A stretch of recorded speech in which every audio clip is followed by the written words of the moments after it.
Kasama niyo pa rin po ang Christine Dera and Tanya Chinita, at ito pa rin po ang programang TLC, The Drama Special Interactive. Involved ka dito.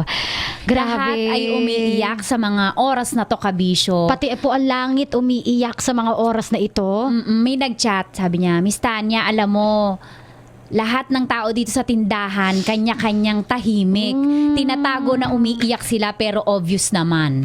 Diba?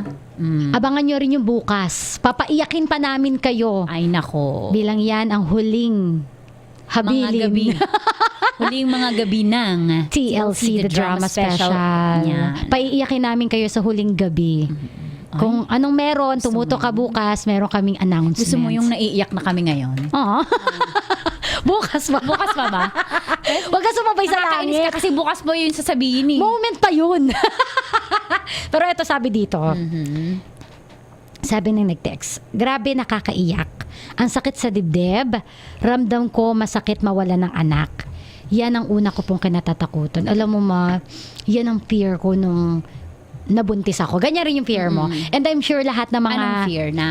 Yung nung buntis ka, yung kapag...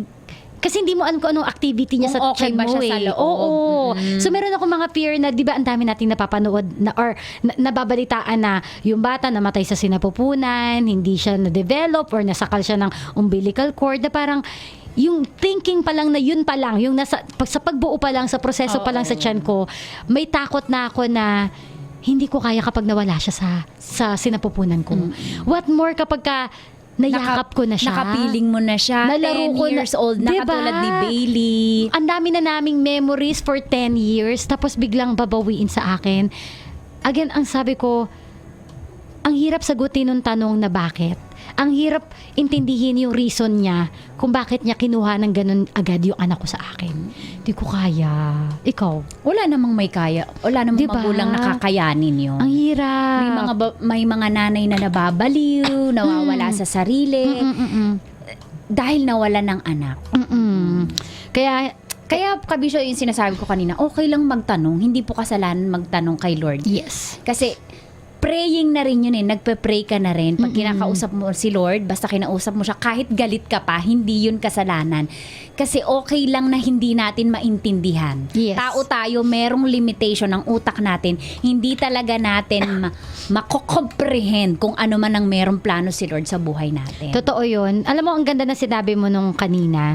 Yung sinabi mo na kung hindi ka kumakapit sa kanya, huwag ka mag-alala, siya ang kakapit sa'yo. Minsan ang ganda nun. Minsan akala natin, ay, bibitaw na ako. Hindi naman eh. Feeling mo lang ikaw nakakapit, pero siya ang kumakapit sa'yo. Oo, Yun totoo. diba? Pero again, sabi nga rin ni Tanya, naiintindihan tayo ng Panginoon. At again, it's okay to ask. It's okay to... Always. Diba? It's okay. Tandaan nyo, kabisyo, okay lang magreklamo kay Lord. Hindi yun kasalanan. Lord, bakit ba ganito? Okay lang. Kasi you are a natural being na may nasasaktan. Nagigets niya yun. Kasi Correct. once naging tao din siya. Diba? Nagigets niya po yun, kabisyo. Correct. Grabe, sobrang hands up po ako sa TLC The Drama Special. Dama ko po ang hinagpis ng isang ina. The best po yung bawat iyak at sigaw niya. Kumuha po ako ng tuwalya kasi hindi ko na po kaya, Christine Tanya. Pag-greet naman po ang mga ka-work ko, si Ate Edith, si Nanay Inday, si Kuya Dondon, sila Ate Feli at Bossing Chester. Binabati ko din po si Kuya Jerry at Kuya Jake, pati yung mga kasama nila sa kabilang ibayo ng tahian, si Sir Wilson. Yun po, happy birthday din birthday ko po ngayon. Ako po si Cheska from Shana Reed. Salamat po. Grabe yung ano no ma, yung grabe lang yung impact talaga ng story na ito na actually doon pa lang sa tanong natin na kung may mawawala, 'di ba? Kung may Sino ba yung gusto mo mabuhay ulit? Oo, sino ba, 'di ba? So, may nagtatanong dito, parang narinig na po namin yung story niyan. Again, kabisyo, sa dalawang magkasunod na gabi, best of TLC po ang ipi-play po natin. Sabi dito, hi po, taga Tondo, Manila po ako. Grabe nakakaiyak talaga para po sa akin. Hindi ko kaya mawala yung anak ko. Ako na lang po ang mawala, wag lang po ang anak ko. Pero isipin mo, nakakaawa din yung anak mo, no? Pag nawala ka, pag nauna ka. Ang hirap. Masakit din sa anak, di ba? Oo. Alam mo, kanina nagsascroll ako ng mga comments dun sa tanong natin kung sino yung gusto mong mabuhay ulit. Sobrang daming nagko-comment at todo kwento sila. Magulang ang gusto nilang mabalik. Nanay ko po, tatay ko po. Nanay ko po, tatay ko po. Kasi mahirap naman Kaya talaga. kabisyo, ang dami pa sa ating mga Pilipino hindi kayang magsabi ng mahal kita nanay, salamat tatay. Nakakayak to sinasabi ko, pero real talk po, ang daming hindi kayang magsabi ng thank you nanay, I love you nanay. Sabihin nyo na sa mga oras na to na sinasabi ko to, i-text nyo na ho yung nanay nyo, tatay nyo. Magpasalamat ho kayo kasi hindi natin alam kung magigising pa ba tayo sa umaga o sila. Hindi natin alam kung last moment na natin to. I-text nyo na po. Maging yung anak nyo po. Kung nakikinig kayo at sobrang higpit sobrang higpit nyo sa anak nyo, minumura nyo araw-araw. Yapusin nyo ho ngayon kasi hindi natin alam kung kailan. Yun lang. Wag ho kayong magsisi na maglalakas loob kayong magsabi ng thank you, I love you. Kasi ang hirap magsisi pag wala na yung taong pinagsisisihan mo na hindi mo nasabi. Please lang po sa mga oras na to, i-text mo na kahit nahihiya ka. Kahit nahihiya kang sabihin na I love you. Ang hirap po kasi kinalakihan natin sa pamilyang Pilipino, Mama Christine, hindi tayo expressive. Puon yung tingin natin sa magulang natin. Ang hirap lapitan. Pero sa mga oras na to, utang na loob, naninikluhod po ako, huwag tayong manghinayang magsabi, mag-text sa nanay natin, mag-chat, I love you nanay, salamat. Kasi wala nang time. Pag nasa langit na sila, siguro maririnig, pero hindi mo na makikita yung reaction niya pag sinabi mo yung I love you, salamat po. Huwag na nating antayin, kabisyo. Kasi, ito nga bakit ka mahihiya sa magulang mo? Magulang mo yan. Pero nagagawa mong mag-I love you sa jowa mo. Maya't maya, I love you, babe. I love you, honey. Pero sa nanay mo, sa tatay mo, hindi mo magawa. So, wag na po nating antayin na mahuli pa ang lahat. Wag na po nating antayin na magsisi pa tayo at iiyak na lang tayo sa harap ng ataol nila at sasabihin natin, ay sorry, kasi hindi ko, habang buhay ka, hindi ko nasabi na mahal kita. 'Di ba? So, this is the perfect time, kabisyo. This is the perfect time for you na i-express yung nararamdaman mo sa kanya. Huwag ka mahiya. Magulang mo yan. Kung ano man yung hindi mo naiintindihan sa magulang mo, I'm sure naiintindihan ka ng magulang mo. Kahit di ka naiintindihan, kabisyo, alam mo, may nabasa ako nung isang araw. Forgive. Kahit hindi mo naiintindihan at kahit hindi mo feel magpatawad, magpatawad ka. Kahit hindi mo naiintindihan at hindi mo nararamdaman na dapat pa siyang patawarin, gawin mo. Kasi the time na magdesisyon kang gusto mo siyang, the time na nagdesisyon kang pinapatawad mo siya, kahit hindi mo pa feel, doon na papasok yung si Lord. Nabibigyan ka niya ng spirit na mapagpatawad. Kabisyo, kung may kasalanan yung nanay, tatay mo, anak mo, jowa mo, asawa mo, minagawa sa'yo. Kahit hindi mo pa feel patawarin mo na. Kasi doon nagsisimula yon. Ang pagpapatawad ay hindi kailangang ma-feel mo.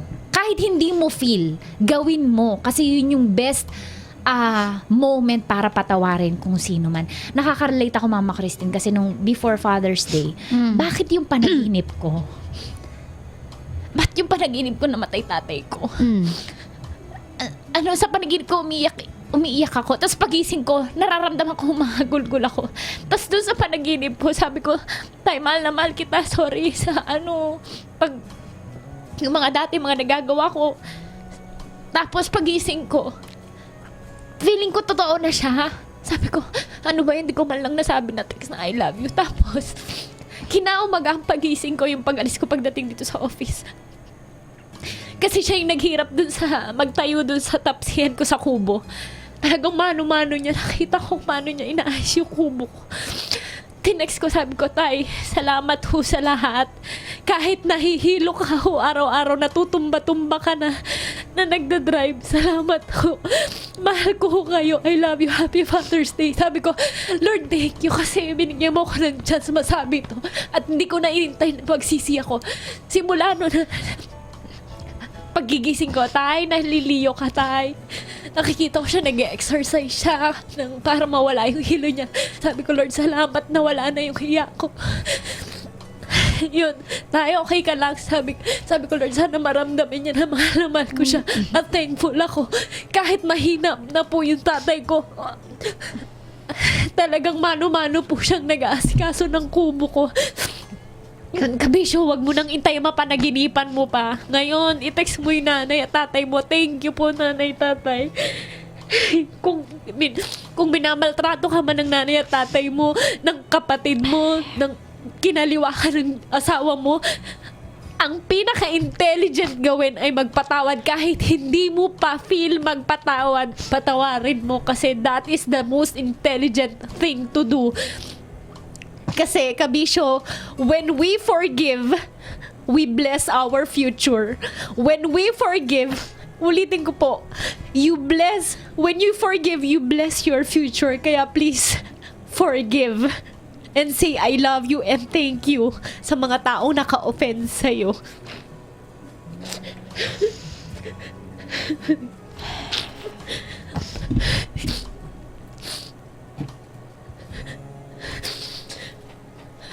Yung natahimik ako. Kasi guilty. Kasi na Father's Day, di ko binati yung tatay ko na Happy Father's Day. Kasi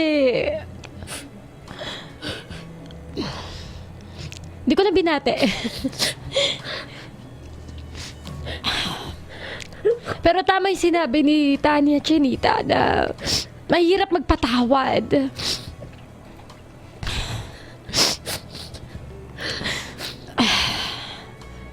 Pero syempre, may tamang panahon. Darating yung tamang panahon na hindi mo naman kailangan pilitin yung sarili mo na magpatawad, di ba? Siguro may tamang panahon na lalabas din yan ng kusa. Yung pagpapatawad na yan. Huwag mo rin masyadong, huwag ka rin maging hard to yourself, maging hard sa sarili mo na, Lord, masama ba ako kasi hindi ko nagagawang magpatawad. Huwag mo isipin na gano'n. Kasi ako naniniwala ako na mararamdaman mo naman yan eh. At alam mo naman Hindi, te. Hindi. I mean, ang sinasabi ko, yung pagpapatawad, napatawad mo. Pero yung sasabihin, napipilitin mo na sasabihin na Actually, yung hindi pagpapatawad, yun yung nagiging hard ka sa sarili mo. It's the other way. Yung hindi ka nagre-release ng forgiveness, yun yung nagiging hard ka sa sarili mo. Hindi ibig sabihin, hindi iintayin mo, hindi ibig sabihin na magpapatawad ka, hard ka sa sarili mo. Actually, pag hindi ka nag-release ng forgiveness, yun yung nagiging hard ka sa sarili mo, pinaparusahan mo ang sarili mo kasi ikaw ang nagkukulong sa sarili mo. Sa bitterness, sa grudge, sa resentment na meron ka, Kabisyo. Yan. Kasi yun yung kinalakihan natin eh. Papatawarin ko pag na-feel ko na. Yun yung tinuro sa atin sa school, Yes. sa church, yun yung tinuturo. Pero hindi, Kabisyo. Kapag natutunan po nating mag-forgive kahit hindi mo pa feel, promise, Kabisyo, itry nyo lang po. Kasi when we forgive, uulitin ko, we bless our future. Hindi natin binibless yung ibang tao. Binibless mo yung sarili mo. Always your number one. SM Radio Station. Love Radio.